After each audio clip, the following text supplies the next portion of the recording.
Pinangunahan ng Department of Health Cagayan Valley at Food and Drug Administration Region 2 ang pagdiriwang ng National Consciousness Week against Counterfeit Medicines.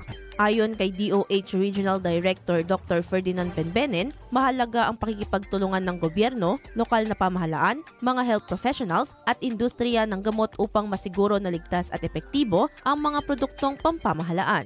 Suportado rin ng pamahalaan sa pamamagitan ni Governor Edgar Aglipay at Provincial Health Officer Dr. Rebecca Battung ang paggamit lamang ng lehitimong gamot at ang pagpapatupad ng mahigpit na regulasyon upang protektahan ang kalusugan ng publiko.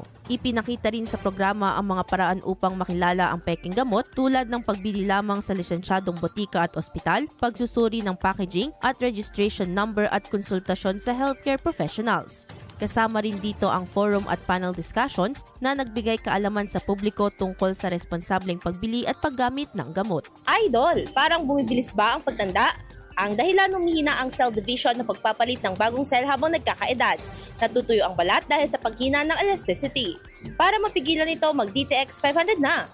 May antioxidants at vitamins, polyphenols at flavonoids na pumipigil sa collagen degradation. Sikreto sa pagiging young looking mo. Para maging healthy, mag-DTX 500 palagi. Para sa IFM News, ako si Idol Sena Mariakdang. Idol! IFM News.